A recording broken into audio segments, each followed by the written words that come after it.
Hello, everybody. This is Cindy Chen, and I am your host for your very first episode of My Childhood Suitcase. Now, let me tell you a story of how I came up with the My Childhood Suitcase. This all started when my parents came here from China in January 1984.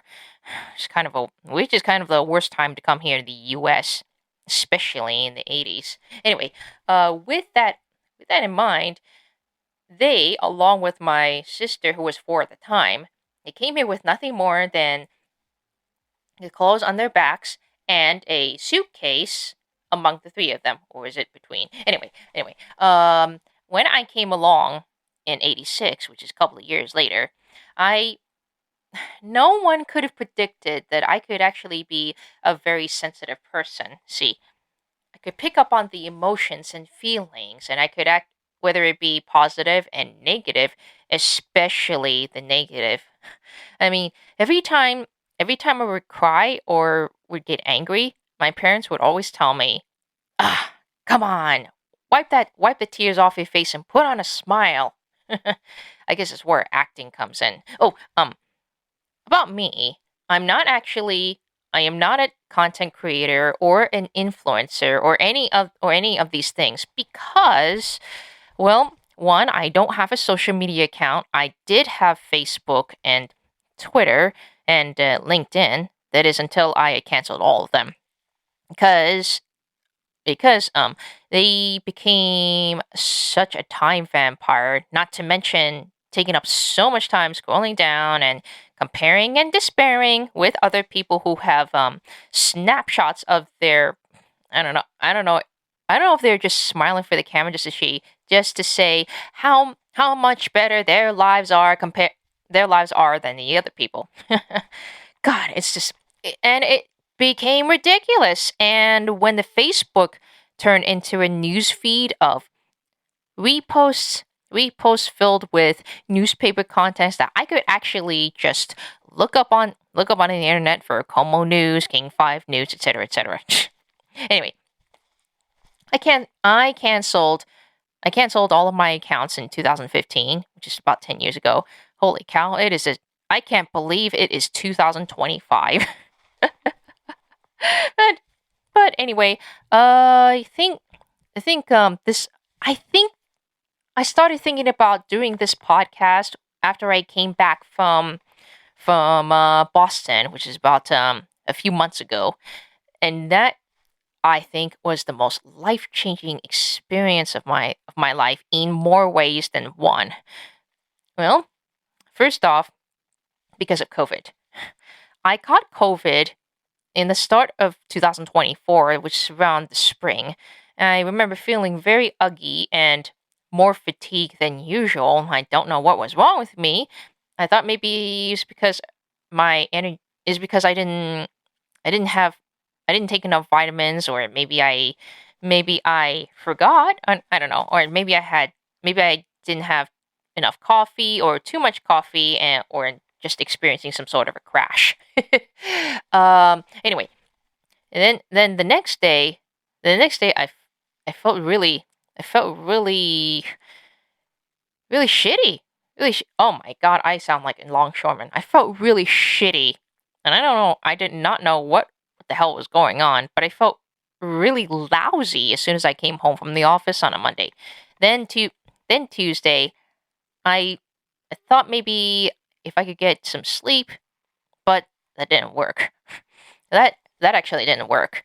So I went down. So I thought maybe I would go down to Rite Aid to get some snacks or something, and maybe some ibuprofen for my headache. And sure enough, and I don't know exactly what happened. And then the next day I felt really cold and really chilly. So I thought maybe the central heating system stopped working, and then I thought that my heating fan was not hot enough, so I bundled up more than usual, putting on a robe, a sweater, and my beanie. Ugh, goodness me. I thought maybe the whole condo, my whole condo was cold. And then and then and then the ne- I tested myself. I was about to head over to the office for a lunch meeting until I saw on the test strip, and then I said, "Fuck!" I never really thought that I would actually get COVID, despite the fact that I had been so careful during the pandemic. And especially masking up, getting my first shot of vaccine, followed by the second shot, then 4 different boosters, and really masking up every time I go into the office, because you never really know what is going through those vents, and if somebody in the office might be sick. But somebody, I think it might be Rite Aid, where I may have gotten the COVID, because somebody might have had the gall to come in sick and be coughing it onto me, and then passing it, and then making me sick. That then was the hardest 2 weeks of my life. And because I'm so used to being around people that, well, being quarantined, I never actually thought I would be really quarantined for 2 weeks. I mean, I went through my first quarantine, and then that made me miss Thanksgiving 2020 with my parents. So we did Zoom. Anyway, but I never got sick during that quarantine. But I was exposed. I was exposed and waited it out, and I was fine. This was the actual real quarantine. I had to go into cordon sanitaire. Well, I can't look up what cordon sanitaire right now, but it basically means forced. Basically, forced solitary. Oh, or maybe solitary confinement. Anyway, I suppose you might say this was definitely the hardest of my life, as I said. I mean, sure, I went outside for 1 hour, 2 hours at most for walks, but did not go anywhere, even to a store. God, it was just so frustrating and frightening at the same time. And I'm not I'm just not used to being inside for an extended amount of time. And I try, and even weekends too, when I could not go anywhere, because that's what I would always do. I would always be out of the house, be doing something. But sitting on the couch with my humidifier and this mask thing that Vicks vapor mask actually invented, so that you can actually breathe. Oh my god, it's really hard to breathe. See, I may not have the fever. But I felt so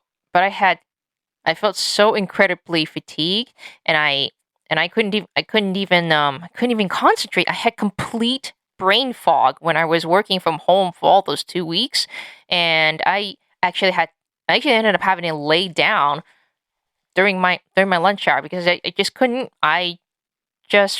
could not keep my eyes open. And not to mention losing a bit of color on my face when I was talking with my long-term partner, Mr. E. Oh my god. That was It was also really hard, because I would not get to see him during those 2 weeks. And when I did, I would be forced to wear a mask and gloves, because he's living with his mom, so I had to be very careful not to be in the not to enter, or not to be around him, or at least wait outside the house until we went out. Anyway, towards the end of my COVID, and me testing religiously either every day or every 48 hours. And I still would have to keep my keep my mask on, even when even when on our biking date. Yeah, it was pretty crazy, but at least I still had a bit of taste and smell, and I ate a lot, but I ate a lot. I had to do about food delivery because I couldn't go anywhere. And when when I finally got an all clear on my COVID test, the first thing I wanted to do was to get out. I mean, like really get out of Seattle as much as even for a couple of days. I just needed to get out because for the last few years, a lot of people have been moving here in droves for some reason or other, and I've been feeling kind of claustrophobic. And getting COVID early last year, it got me incredibly more claustrophobic, to tell you the truth. And I just felt like, and even though I was really glad to get outside and really smell the trees and the flowers and the birds, I still felt very closed up, and I needed a change of scenery. And Mr. E's trip to Spain with his dad and uncle proved to be a prime opportunity to just, for some reason, I wanted to go to the East Coast, starting with Boston. So one day I texted my friend Sarah because she is someone I knew from work, and she moved to Boston for a job. And I chatted her up and say, hey Sarah, by the way, I may actually want to pay a visit to Boston sometime in the fall. What do you say? Well, for shits and grins and all, not expecting anything. And really, I wasn't. I was not expecting a reply. And until a couple of days later, she said, "Oh my god, that would be really great. Ooh." And then followed by, excuse me, I burped. Followed by another message saying, "So excited to see you." And for some reason, instead of feeling overjoyed, I was actually feeling very overwhelmed, and I did not know exactly why I was feeling very overwhelmed. But I actually ended up crying out on the balcony for some reason. Just wow, I could feel myself welling up in tears. I never really knew why. No, wait, no, actually, never mind. I can tell you why that is. I've had friends in my life, quote unquote. I'm doing the air quotes here. I've known some kids in my life through school who know that I was here, but they sounded kind of annoyed for some reason, as if I was just kind of taking up their space or something. Like, for instance, in the library of Roosevelt High, which is where I went, I would come up in the morning and say, "Hey, everybody," and then all my friends would have being tired from whatever reason, and say, "Hi, Cindy." I know. It sounds kind of I guess in hindsight, it sounds kind of ridiculous that if someone wants to say hi to you, the least you can do is just smile back and say hi, so and so to the person who said hi to you first. I don't know exactly what the hell's wrong. What the hell's wrong with those people? Anyway, it's like they got something. It's like something went. It's like they had something in their lives that they don't want to talk about.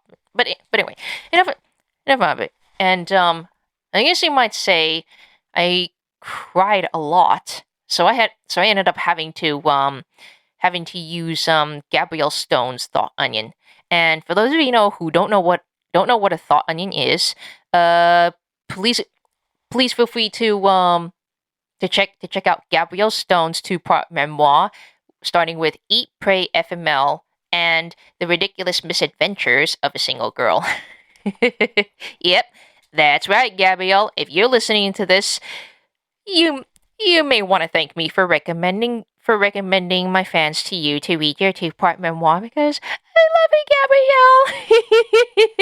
Gabrielle. So anyway, according to her book, a thought onion is peeling off the layers of what makes you feel, what makes you react in a certain way at that moment, what is the feeling behind it, and what is the belief beneath it. So superficial thought, why you're feeling this way. Authentic thought, what is the feeling behind it? What led up to this feeling? Subconscious thought, what is your beliefs beneath it? Actually, it's more of a thought iceberg. Ego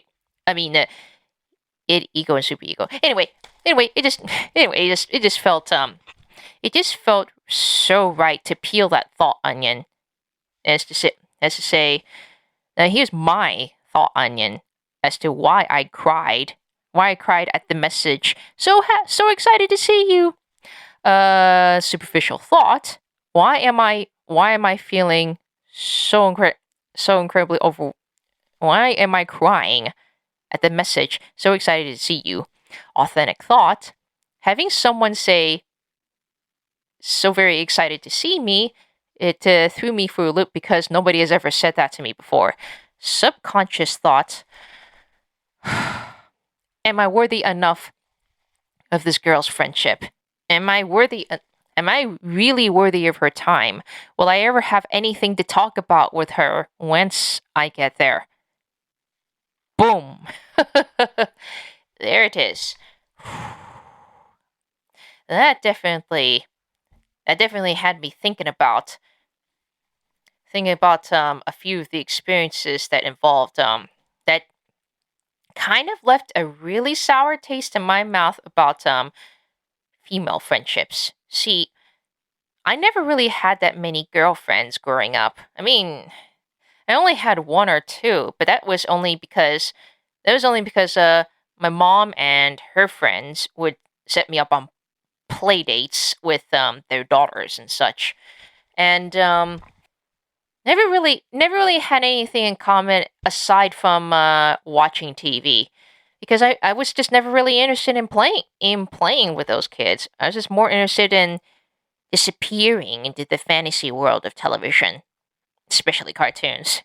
I can't remember. I don't really remember much. I do remember just hanging out with this girl named Maggie and her brother Henry or Henley, something or other. Anyway, but that's just about it. I never really had anything. Never really was interested in playing with other kids. I was more interested in talking to the TV. I know, it's crazy. This is before streaming and before YouTube. And so it was just and there was just really nothing to talk about. And I had known two girls in elementary school. They would, and even though I was very lonely in elementary school, they invited me to play with them at recess one time. And I don't know how long I had known them, but maybe it was from 3rd grade to 5th grade, I guess. But I guess I'll have to explain more to you in the next episode. But I guess you might say I have a lot to unpack from that childhood suitcase, the suitcase of my mind, if you will. But I guess my childhood suitcase is a better title for this podcast. So I hope you will keep listening after this pilot episode, and I will talk to you soon. Love you.